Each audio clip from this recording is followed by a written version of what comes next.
Positiva. Mi nombre es Juan Carlos Cabrera y a partir de esta edición los voy a acompañar conversando con artistas y con músicos sobre el otro lado del arte de la música, qué opinan estos personajes sobre ciertos aspectos de la vida, cómo afrontan ciertas situaciones. Y para empezar este nuevo bloque me acompaña Jovan Tomasevich. Él es guitarrista y cantante de Zen, es emprendedor, es también comunicador y últimamente es una personalidad en las redes sociales. Es comenzar de nuevo. Dices que soy para ti. Simplemente yo quisiera saber si me vas a querer. ¿Qué tal la presentación, no, Jovan? ¿Cómo estás? Un poco más y te faltó decir domador de leones. Bueno, hay que hacer de todo un poco en esta fauna musical, ¿no? ¿Cuántos años tienes ya en estos avatares? En la música empecé a los 16 años, 16, 17 años, o sea que ya saca la cuenta, más de 30. Wow. 30, wow. Sí, 30 años más o menos, haciendo música. Y justo este año es muy especial para la música, ¿no? Porque en 1991, o sea, hace 30 años, salieron discos que podríamos decir fundamentales para toda nuestra generación, los que ya pasamos la base 4, ¿no? Seguro varios de esos discos te tocaron personalmente, como el debut de Pearl Jam, el Nevermind de Nirvana, el doble de Guns N' Roses. ¿Cómo envejece uno siendo músico, siendo rockero? Loco, porque justo pensaba en eso a raíz de las publicaciones que se hacían por los aniversarios de cada uno de estos discos, ¿no? Y uno dice, wow, pero parece que hubiese sido, no sé, hace 10 años el disco de Nirvana o el boom de Pearl Jam. No parece que fuera tan lejano. Y creo que tengo suerte de haberme nutrido musicalmente, de haberme de alguna manera descubierto, de haber de alguna manera descubierto mis gustos musicales. Iban entre los finales de 80s, o sea, agarré gran parte de todos los hits de los 80s, sobre todo del Sunset Strip, y arranqué, y justo cuando estaba todavía moldeando mi gusto musical, ¿no? Mi bagaje musical, me encuentro con toda esta suerte de movida nueva que va desde el grunge hasta el Britpop. Y yo digo que ahí queda porque cuando llegan los 2000 y llega el new metal, yo realmente sentí que no tenía o sea, para mí no había ningún espacio en mi cabeza para el new metal. No era algo que me gustaba del todo, ¿no? Me quedaba mucho con los 80s, 90s. Y uno va creciendo con todo ese bagaje musical y como músico lo que vas haciendo es, de alguna manera, a través de las canciones que compongo hasta el día de hoy, y justo no hace mucho te comentaba que estábamos trabajando un nuevo material ahorita con Zen. Es loco porque escuchamos las canciones nuevas y escuchas todo, escuchas 90s, escuchas 80s, escuchas todo. Ya no sabrás en mí, nunca oirás en mí, no me verás aquí. Oh, ya no sabrás en mí, nunca oirás en mí, tienes que resistir, porque tengo que desaparecer sin dejar un solo rastro. ¿Cuánto ha influenciado en estas nuevas canciones este encierro, este stand-by que nadie quiso y llegó de pronto? ¿Cómo es que leí cuando empezó esto de la pandemia, leí que este encierro, que este proceso de reseteo que han tenido los artistas iba a inspirar muchos discos, muchos libros, muchas películas? ¿Es tan cierto eso? ¿Te ha pasado con esta nueva música que estás creando? Mira, yo no soy mucho de sentarme a escribir sobre un tema específico. Eso lo aprendí un poco cuando buscaba algún referente en mis letras y encontré una entrevista que le hacen a Cerati sobre de qué habla en sus canciones. Y él dice, no sé, hay una frase que me gusta y lo demás es relleno. No le des tantas vueltas y disfruta la canción. Y me pareció genial. Y en mi caso, yo trabajo más o menos de esa manera. Lo que sí me pasa es que tiempo después de que ya he escrito una canción, descubro a través de esa letra qué es lo que estaba pasando por mi cabeza en ese momento. Así que yo me imagino que en las canciones que van a aparecer en el futuro, porque hay un disco que salió en pandemia, que fue grabado antes de toda esta locura, y yo me imagino que de una u otra manera sí tiene que haber, no de manera directa, ¿no? Es decir, no de manera explícita en las letras, ¿no? No soy muy fan de estas canciones que hablan de un tema específico, ¿no? Vamos a hablar del encierro. Yo, honestamente, he escuchado algunas canciones de la pandemia que hablaban, ¿no? Estoy en mi casa solo, no nos podemos ver, nos falta un abrazo. Y la verdad es que la verdad es que no me conectaba para nada, al contrario, sentía un poco medio vergüenza ajena. Pero soy yo, o sea, no los critico. Yo no soy así. Pero sí creo que de repente, de alguna u otra manera, en una frase, probablemente, o de repente más adelante, cuando termine de procesar ciertas cosas que probablemente todavía no hemos terminado de procesar con respecto a la pandemia. Justo eso iba mi siguiente pregunta. ¿Cómo has procesado esta, este encierro, este stand-by, para usar de nuevo ese término? Porque, bueno, Zen era una banda con mucha actividad en festivales, grandes festivales en Lima, en provincias, tocabas mucho también en un circuito de bares aquí, mucha producción de videos, ¿no? Tu actividad tampoco se ceñía solamente a tocar, también eras parte de un canal musical, tenías una agenda bastante movida, ¿no? Muy nutrida, y de pronto pues hay que estar metido en la casa, hay que cuidarse mucho. ¿Cómo tú creíste en este término que decía que tenemos que reinventarnos? O sea, yo hasta ahora no entiendo cómo hacer eso, ¿no? Pero una persona tan activa como tú, ¿cómo asumió eso? O sea, en verdad, esto de reinventarse en la música es un término que ya se viene manejando desde hace por lo menos 5 años atrás.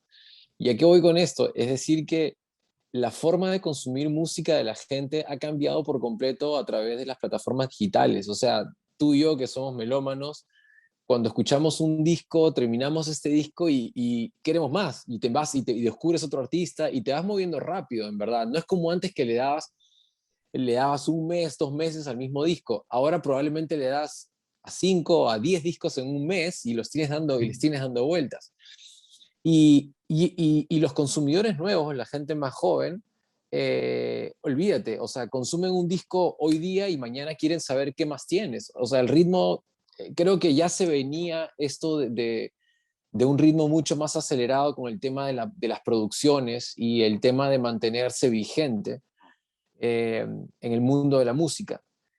Lo que pasa es que cuando llega la pandemia y nos encerramos, mucha gente entró en pánico y dijo, bueno, creo que como todos, ¿no? Respecto a nuestras chambas, de pronto esto que empezó como 15 días, ya no podías tocar, ya no podías hacer nada, y los últimos en reactivarse económicamente hemos sido los músicos. Pero empezaron a surgir muchas cosas. Primero, nosotros felizmente habíamos grabado un disco antes de la pandemia y logramos empezar a publicar por partes ese material durante la pandemia, porque creíamos que, así como nosotros, había gente en sus casas que estaba como que conectado a Netflix, a Spotify, qué sé yo, y consumiendo. Entonces ese era probablemente lo que nosotros sentíamos era el mejor momento para empezar a soltar ese material. Pero luego de eso, tú dices, ok, y lanzas una canción, perfecto, pero ¿qué pasa con las redes sociales? Que son una herramienta importantísima a la hora de promover nuestra música. Pero ya no es solamente, oye, mira, tengo esta canción, tengo este video, ya no era solamente eso, porque había mucho tiempo para estar en las redes sociales y comunicar cosas a la gente. Una de las cosas que se me ocurrió y creo que logró conectar, hizo que la gente que seguía nuestra música conectara mucho más con nuestras canciones antiguas y las nuevas, fue esta suerte de empezar a contar un poco cosas, historias, anécdotas sobre las canciones, sobre los videos, sobre la banda en general, cosas que muy poca gente conoce, la historia detrás de las canciones, la historia detrás de cada disco, de cada video, de cada concierto. Donde puedas desahogarte. nosotros en nuestras bandas anteriores habíamos tenido no muy buenas experiencias haciendo videoclips, y en este momento, en este punto, ni siquiera teníamos claro si es que Sol iba a ser el primer single de la banda. Cuando te sientas sola, cuando se oculte el sol, cuando todos se han ido, yo estaré.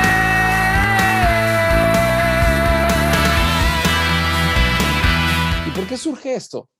Porque estando en mi casa dije, si los músicos no podemos tocar y no se puede hacer nada, ¿qué es lo que a mí me gustaría como fan de mi artista favorito? Si no lo puedo ir a ver tocar y de repente no puede grabar un disco porque no tiene las herramientas para grabar un disco en su casa, ¿qué es lo que me gustaría hacer? Y acá yo te hago una pregunta, que fue lo primero que se me ocurrió. ¿Qué es lo que tú harías? Yo sé que tú eres fan de Cerati, de Soda. ¿Qué es lo que tú harías si tuvieras la oportunidad de conversar con Cerati, tomarte un café a través de un Zoom por media hora? O sea, ¿no te parecería una idea genial? Y en esa media hora tú le puedes pedir que te cante una canción caleta que solamente te gusta a ti, que probablemente nunca la tocaron en vivo, o que te cuente cómo grabaron, no sé, Amor Amarillo, o cómo grabó el Bocanada, o anécdotas que tú hayas escuchado un rumor y él mismo se siente y te dice, ok, Juan Carlos, te voy a contar lo que pasó. Esta es la verdad. Esto es lo que nadie sabe, lo que nunca salió en la prensa. Entonces, yo dije, esto debe ser increíble. Así que empecé a generar ese contenido. Les escribí a la gente y les decía, ¿quieren que les cante una canción? ¿Quieren que les cuente algo? Y la gente pagaba por conversar conmigo, me pedían tips de grabación, cómo componer una canción, me preguntaban X cosas, o simplemente se sentaban a tomar una chela y me decían, ¿puedes cantarme esta canción? Por supuesto, pim, va.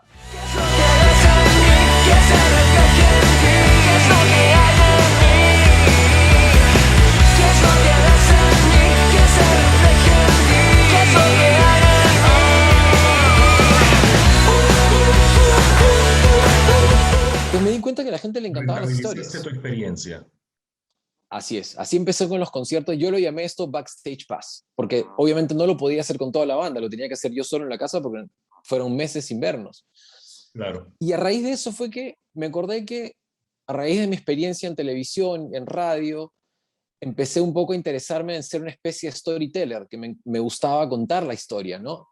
Y sin adelantarte el final, aprender a contar un poco la historia. Y eso empecé a hacer con las canciones, con un poco la historia de la banda, y la gente, incluso gente que ya le había perdido el rastro a la banda, regresaba y me decía, yo no sabía que había pasado todo esto para esta canción, para esta premiación, en este disco, la historia de la banda, cómo salió cada uno de los integrantes, cómo entró cada uno de los integrantes. Y eso ha sido casi hasta el final cuando he tratado de cubrir toda la historia de la banda. Y te cuento algo, creo que la gente se pegó tanto con los videos y con las historias que hubo un chico de una universidad que como trabajo empezó a escribir un libro de la banda y me dijo, escúchame, he visto todos tus videos, me sigo todos tus en vivos y me parece tan alucinante la historia de la banda que creo que hay un montón de cosas que por tiempo no las estás contando y me gustaría documentarlas. Y se dio la chamba de entrevistar a cada una de las personas que han pasado por la vida de la banda. Está en un borrador, está ahí en un blog, ojalá algún día se pueda contar o hacer una película, sería muy interesante. Es bien loco lo que cuentas porque si bien has estado personalizando contenidos y digamos encerrado en tu casa, pero muy, muy ligado a tus seguidores, también te diste el lujo con el grupo de grabar con Daniela Darcourt, nada menos, la cantante más popular en este momento en el país, en un video de altísima factura con Percy Céspedes. O sea, es como que un balance que muy pocos artistas han podido hacer este año, ¿no? O sea, estar vigente ahorita y seguir, digamos, en boca de todos, por decirlo de alguna manera, también tiene un costo muy alto, ¿no? En vista de que no hay ingresos para subsistir a nivel de conciertos, a nivel de derechos de autor, porque no hay eventos que paguen estos derechos de autor. ¿Cómo es que encuentras este balance para poder seguir haciendo cosas de calidad en medio de esta situación medio incierta? Exactamente igual que como hace cualquier emprendedor o empresario con su negocio. Cuando ves que surge una oportunidad para poder seguir empujando tu negocio, tu carrito, tu producto, tienes que inventarte y jalar de todos lados. En mi caso, pedía préstamo al banco, juntaba plata por algunos derechos que caían por aquí, por allá, alguna plata ahorrada, y en verdad es como ha sido toda mi vida. O sea, mucha gente habla sobre, oye, sí, pues no, los artistas independientes en Perú, y hasta donde yo tengo memoria, yo siempre he pagado mis cosas, nosotros siempre hemos ahorrado para pagar nuestros videos, nuestras campañas, nuestros discos. Nunca hemos tenido una industria donde hay una disquera que te diga, mira, este es el camino, ¿no? Este es el proyecto y este es el plan para desarrollar. Y en nuestra vida musical nos hemos cruzado con un montón de gente que, digamos, que se te ha acercado con estos planes milagrosos o maestros, y al final te das cuenta que la experiencia de años de trabajar en la música, de conocer al público, de saber qué funciona, qué no funciona, es superior a la que tenga cualquier visionario externo que crea que la música, ¿no? que se maneja de una manera completamente diferente a como la manejamos. Pero esa independencia también en la música y en el trabajo que hemos hecho nos ha permitido jugar con todas estas herramientas, hacer este crossover con Daniela, que para mucha gente cuando ni siquiera había escuchado la canción fue como, ¿qué va a pasar? No, Zen se va a ir a la salsa y a la fusión, y olvídate, parte de la estrategia fue eso, ¿no? Vamos a ver qué dice la gente. Lanzamos una foto y dijimos, esta semana sale la nueva canción, y la gente se volvió loca. Gritar tu nombre al viento y dejar todo atrás. No puedo pelear contra este fuego eterno, me puede acabar.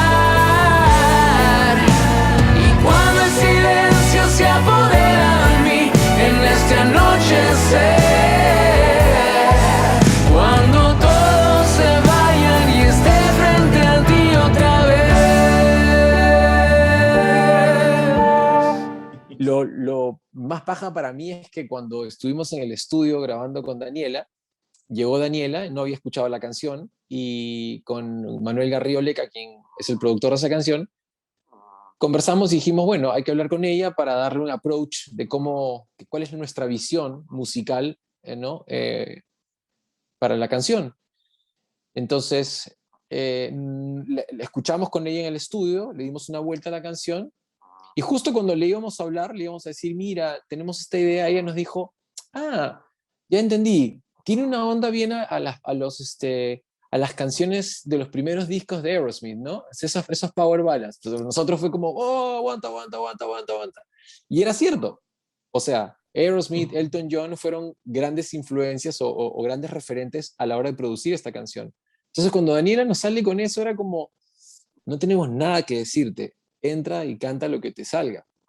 Salió, claro. Lanzamos el tema y funcionó. ¿Quién eres tú para arrastrarme aquí? No puedo evitar gritar tu nombre al viento y dejar todo atrás. No puedo pelear contra este fuego eterno, me puede acabar. Y cuando el silencio se apodera de mí en este anochecer, cuando todos se vayan y esté frente a ti otra vez.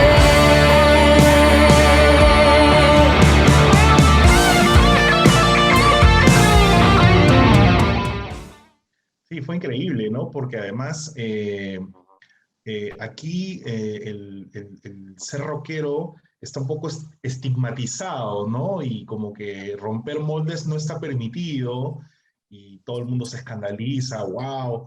Mira lo que ha pasado con este disco tributo al álbum negro de Metallica, que ha mezclado pues a géneros bien raros como Hash de México, J Balvin de Colombia, Juanes, o sea, la gente se ha tirado la cabeza contra la pared porque no puede creer que los artistas jóvenes y que, bueno, la música ahora es universal, por decirlo de alguna manera, pueda influenciarse de un disco de melenudos y gritones, ¿no?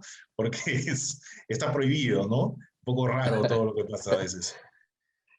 Sí, es cierto, es una locura, pero creo que cada vez son menos. Es decir, cada vez esta gente que se aferra a un género y trata de defenderlo con uñas y dientes por mantenerlo eh, puro e intacto, y en verdad cuando hablan con los mismos, o sea, si los mismos Metallica se sientan, como vi hace un par de días, en el show de Howard Stern, a cantar Nothing Else Matters con Miley Cyrus, o sea, si ellos hacen eso, o sea, ¿quién soy yo para criticarlos? Ellos Por lo deben supuesto, hacer por claro, una razón, ¿no? Y claro. sí, pues, ¿no? O sea, yo creo que de alguna manera, o sea, mira Queen, cuando salió la película, se dieron cuenta que había un público muy joven que conectaba con sus canciones, con todas Por sus supuesto. canciones. Y ha sido un renacimiento para la banda. Están hasta ahora girando con otro cantante, solamente con dos originales, pero, o sea, es así. Uno no sabe mucho lo que sucede o qué nos lleva a tomar decisiones radicales a los músicos. No puede ser solamente una cuestión de experimentación, de experimentar y ver, o puede ser también unas ganas de llevar tu música a otro público, ¿no? ¿Cómo estás viendo este ya reingreso a los escenarios, este retorno a la cuasi normalidad? Ya has tocado en algunos lugares, en festivales también. ¿Cómo estás viendo esto? Mira, lo veo con buenos ojos. Creo que la gente está reaccionando rápido. Es decir, hasta ahora mi experiencia y lo que he podido ver en algunos colegas es que casi todos los shows están siendo sold out, casi todos, rápido, porque la gente entiende que los aforos son limitados y entiende que también todos nos hemos esforzado y nos estamos esforzando por darles un show de calidad. A veces tenemos que tocar en doble horario para poder, digamos, hacer la plata que hacíamos antes en un solo turno, por cuestiones de espacio, pero lo hacemos con unas ganas increíbles, porque además vemos que la gente que va está como revalorando mucho el hecho de las artes escénicas, o sea, es decir, de la performance en vivo, ¿no? El estar tanto tiempo encerrado probablemente nos ha hecho pensar de decir, oye, qué tontos fuimos de no haber ido a este bar a ver esta banda, nuestro artista favorito, cuando tuvimos la oportunidad o de disfrutar, y a veces nos quejábamos, oh, a mí ponme un día, y ¿para qué me pones por qué me vas a cobrar más si hay un músico? Yo no he pedido que haya un músico ahí. Sin embargo, te das cuenta que el hecho de ir a un sitio y ver la performance de músicos sobre el escenario, ejecutando sus instrumentos, sus canciones, es, uh, es una forma de entretenimiento válida y especial. Y la gente lo está apreciando. O sea, van a los conciertos y se entregan a las canciones, se entregan al show, van desde temprano, cumplen sus protocolos, cada día se están abriendo más los espacios. Y lo mejor es que la verdad es que esto ya viene desde hace 2 meses y no es que haya habido, felizmente, ningún rebrote del virus por los eventos. Entonces, lo cual significa que vamos bien, ¿no? Ujú. Y Zen está preparando cosas para los próximos meses, digamos, ya se han estrenado algunos singles nuevos, pero el disco nuevo sí sigue adelante. ¿Cuáles son los planes que tiene la banda para, bueno, ya falta poquito para que se acabe el año también? Así es. Te cuento así rápido. De hecho, primero es que felizmente la agenda de la banda se está súper llenando. Tenemos casi shows pactados hasta noviembre, diciembre. Todo septiembre, casi todo octubre, no tenemos ya casi espacio libre. Y Wow. este fin de semana que viene, la próxima semana, perdón, sale un nuevo video que sería el tercer single del último disco que hemos lanzado en pandemia. El disco se llama Eclipse Quimera. Y nos faltaría un single para cerrar este disco, el cual esperamos sacarlo antes de fin de año. Ese video está guardado para trabajarlo, para cerrar este ciclo con Percy Céspedes. El último, estamos hablando de la última canción, la que saldría en diciembre. Luego, ya estamos preparando disco nuevo. Todos estos últimos 3 meses hemos estado componiendo a full. Y con suerte estaríamos grabando, yo creo que entre diciembre, enero, y 2022 es un año importante para Zen porque cumplimos 20 años del 20 aniversario de la banda. Y Del nos disco debut. encantaría, Exacto, el disco debut. Del disco debut y del show debut, porque el disco y el debut de la banda fueron el mismo día, el primer miércoles de marzo del 2002. Entonces nos gustaría celebrar el próximo año, el 2022, sacando a partir de febrero o marzo, a partir de marzo, un single por mes, hasta el final de año. Y poder cerrar con un concierto grande para celebrar esos 20 años y este nuevo disco, que creo yo cierra una etapa muy importante de la banda. Cierra una etapa muy importante y abre una nueva etapa dentro de la misma banda, porque como te decía al principio, estamos pasando por una etapa como banda, como amigos, muy importante, y creo que musicalmente lo van a ver reflejado en las nuevas canciones. Ni al suelo, y tú aún me tienes. Yo soy quien te quiere.